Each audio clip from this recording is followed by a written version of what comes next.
One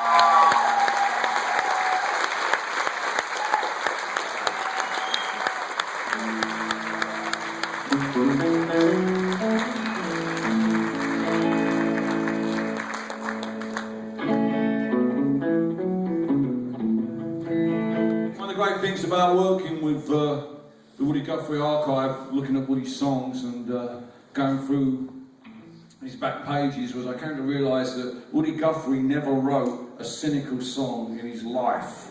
I don't know where Bob Dylan got it from, but it wasn't from the little guy. And it's kind of helped me to come to understand over the last couple of years that the true enemy of all of us who want to make the world a better place is not capitalism or conservatism, it's cynicism.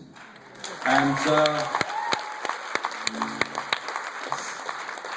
it's tougher than that, really. It's not the cynicism of Fox News that is our biggest enemy. That's their gig, that's what they do. That's their MO, to drip cynicism into the political discourse of the nation. And the reason they do that is because they want to make you feel cynical. The cynicism that is our greatest enemy, those of us who want to make the world a better place, the cynicism that is our greatest enemy is our own cynicism. Our own sense of what's the fucking point. Our own feeling, you know.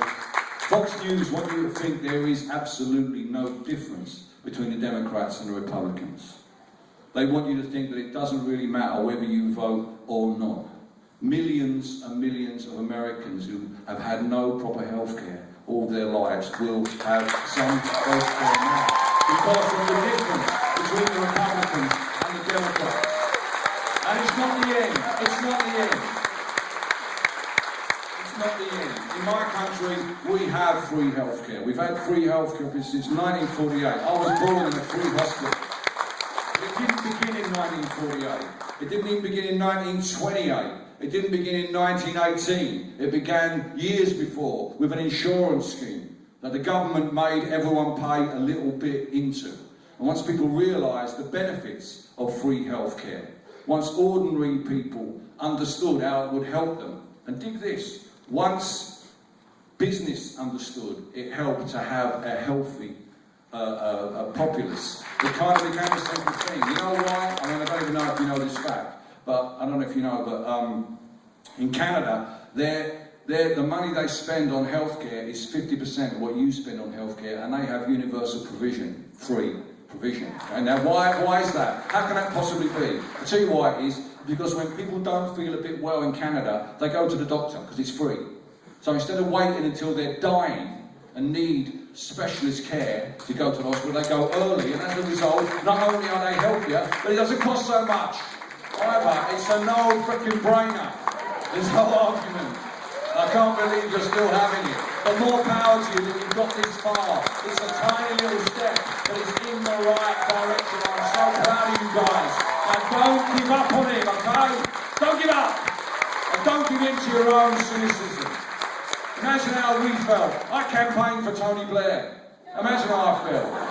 The fucking war, allowing the banks to do all that shit. But you know what? We all said, oh, what's the fuck? I don't care, I'm so pissed off. I'm not going to bother this time. Now the Tories are back in, the party of Margaret Thatcher, and they are dismantling free healthcare. They're taking provision for daycare from disabled people. It's that sick, and it's partly because people like me thought, oh fuck it doesn't matter, I can't be asked. That's what I'm saying.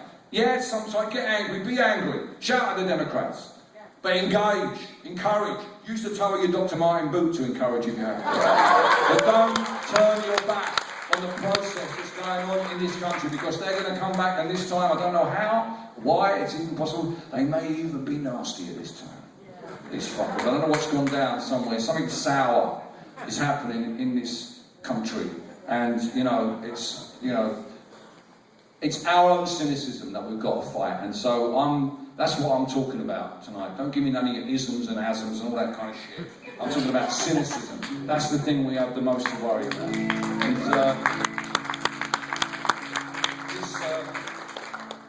particularly in an election year. An election year, cynicism can be fatal. So, And particularly in terms of, unfortunately, in terms of the internet has kind of unleashed a shitstorm of cynicism. You know, it's like Twitter is a wonderful thing. I mean, you know, Woody Guthrie, 3,000 songs. Imagine if he had Twitter. You'd never be talking to him. Ingrid Bergman.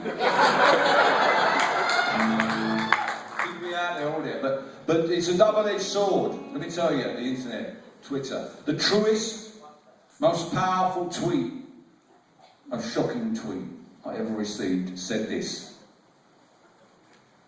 The great thing about Twitter is all these years you think Billy Bragg's a cunt, now you can tell him.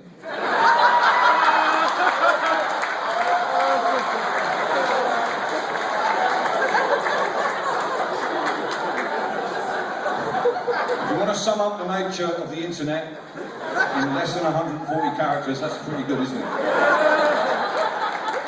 But you know, to me, it's nothing. I can turn it into a joke in my gig. Imagine if I was a 19-year-old Billy Bragg, first trying to frame my first political ideas, first sticking my head over the parapet, and every time I said something positive, like I've just said in the last 5 minutes, I had those bastards on me. Imagine worse, if I was female with an opinion and getting it 10 times worse. Now, this is not something...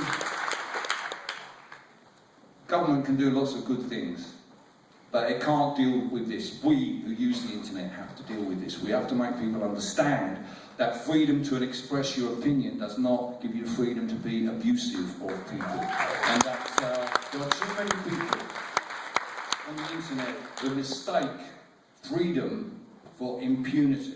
It's not the same thing. No way is it the same thing. And we need to get on this. Again, it's another one of those things that we just don't disregard. Because, you know, if I was that young Billy Bragg starting out and getting a lot of shit about it, you know, I might think to yourself, well, fuck this, I'm going on American Idol, bollocks.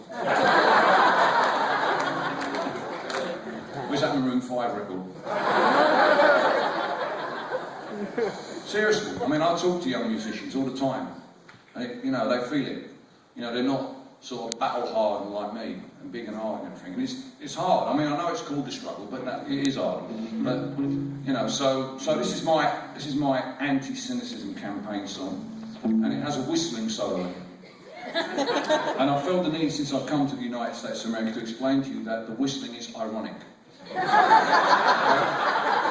that was a concept you have trouble dealing with. No thanks to that Canadian and Alanis Morissette.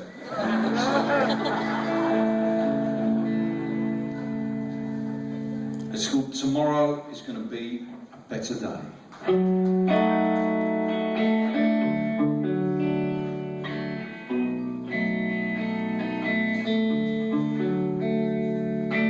Misanthropic, misbegotten merchants of gloom, who look into their crystal balls and prophesy our doom. Let the death knell chime, it's the end of time.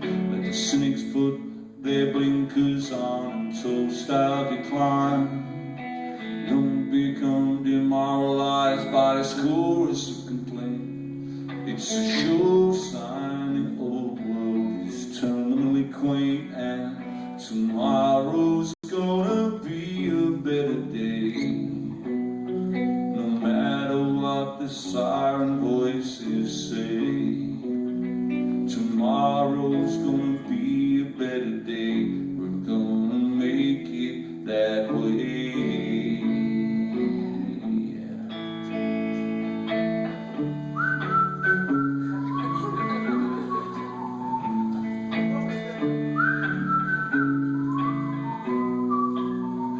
Some more irony on that, Mr. Salman.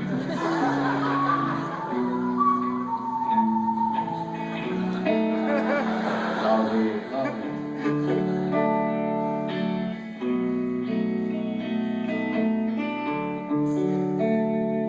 To the pessimistic populists who harbor no doubt that every day we make our way to heaven a handcart, and the snarky said, who was snapping to get anyone who sticks their head above the parapet.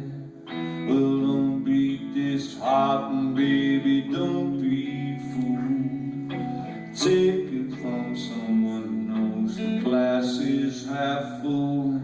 Tomorrow's gonna be a better day.